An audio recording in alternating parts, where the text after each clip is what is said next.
जय श्री कृष्ण। भगवान ने जब अर्जुन को उपदेश देना आरंभ किया तो अर्जुन की जो अवस्था थी वो आप लोगों को पता है। वो बार बार भगवान से कह रहा था कि मैं चला जाता हूं, नहीं चाहिए मुझे ये सब कुछ, मुझे राज्य की भी आकांक्षा नहीं, मैं अपने प्राण त्याग कर देता हूं, चला जाता हूं, मैं यहां से संन्यास ले लेता हूं, मुझे नहीं करना है ये युद्ध। अपने ही लोगों को, अपने परिवारजनों की हत्या करके उन रक्तरंजित हाथों से मैं राज्य का सुख उपभोग लूं, इससे बड़ा पाप तो कोई हो नहीं सकता। यहां पे भगवान बार बार अर्जुन को समझा रहे थे कि तुझे डरने का कोई कारण नहीं क्योंकि तू क्षत्रिय है। लेकिन दूसरे अध्याय में एक जगह भगवान किसी चीज से डरने को कह रहे हैं अर्जुन को। वैसे तो पूरी भगवत गीता में अभय का बड़ा महत्व बताया गया। 16वें अध्याय में तो जो दैवी गुण संपदाओं का आरंभ हुआ, वहां पे पहली ही गुण संपदा जो बताई वो अभयम, अभयम सत्व संशुद्धिर ज्ञान योग व्यवस्थिति। लेकिन दूसरे अध्याय में एक श्लोक ऐसा आ जाता है जहां भगवान कहते कि तुझे डरना चाहिए। कौन सी बात से डरने की बात कह रहे भगवान?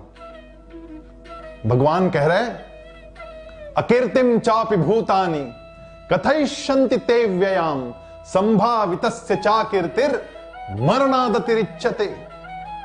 तुझे यदि किसी चीज से डरना चाहिए तो तेरी अकीर्ति से डरना चाहिए। तो यहां से चला भी जाए तब भी ये लोग तुझे छोड़ेंगे नहीं, तेरी हत्या करेंगे।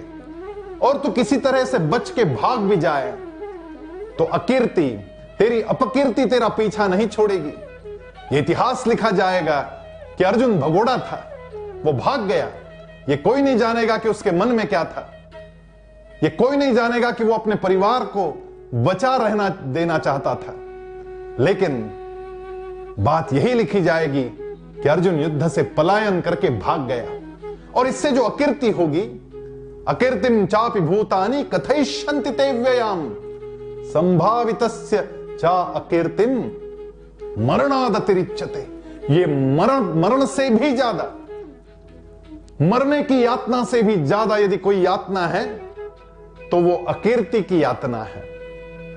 तुम्हारी अपकीर्ति, तुम्हारे बारे में लोग बुरा कहे, तुम्हारे चरित्र पर दाग लग जाए, इससे बड़ा दूसरा भय हो नहीं सकता। इससे बचना चाहिए। लोग पूरा सफेद कागज नहीं देखते, उस पर यदि एक दाग हो तो वो दाग ही लोगों को दिखता है। बड़े सुंदर वस्त्र आपने पहने हो तो वो सुंदरता लोगों के नजर में नहीं आती। लोगों को वही दिखता है यदि आपके सुंदर वस्त्र पर कहीं एक हाथ दाग हो तो वो दाग नजर में भर जाता है। उसी प्रकार आपका पूरा जीवन बड़ा तेजस्वी रहा हो, तपोमय रहा हो, भक्तिमय रहा हो, लेकिन एक दाग यदि जीवन में चरित्र पर आ जाए तो लोगों को वही दाग याद रहता है। और इसका एक सुंदर उदाहरण हमें अपने ग्रंथों में देखने मिलता है। रावण कितना प्रतापी था। सारे देवताओं को उसने बंदी बनाकर लंका में लाकर रखा था। महातपस्वी था, भगवान शंकर का बड़ा भक्त था। उसने जो स्तोत्र रचा वो स्तोत्र आप सब लोग जानते हैं। जटा कटाह संभ्रम भ्रमण्य लिंप निर्झरी विलोल वीच वल्लरी विराजमान मूर्धनि धगत धगत धगज्वल लाट पट्ट पावके किशोर चंद्रशेखरे रति प्रतिक्षणम मम। विश्वतांडव स्तोत्र रचकर उसने चंद्रहास नाम का खड्ग भगवान शंकर से भेंट रूप पाया था। महाप्रतापी, महातपस्वी, महापंडित, संस्कृत का महापंडित था।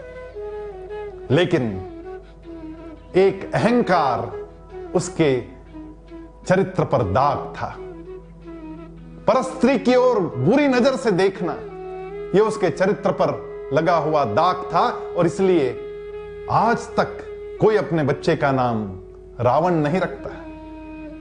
और भगवान इसी बात का संकेत कर रहे हैं कि हम लोगों को चाहिए कि हम लोग इतना ध्यान रखें, सजग रहे, सतर्क रहे कि कहीं हमारे जीवन पर दाग ना लग जाए।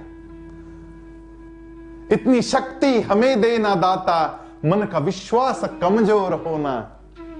हम चले नेक रस्ते पे, हमसे भूल कर भी कभी भूल होना, भूल कर भी कभी भूल होना। इस बात का सदैव ध्यान रखने का संकेत भगवद गीता का यह श्लोक हमें करता है। आइए उसी पथ पर चलते रहे। जय श्री कृष्ण।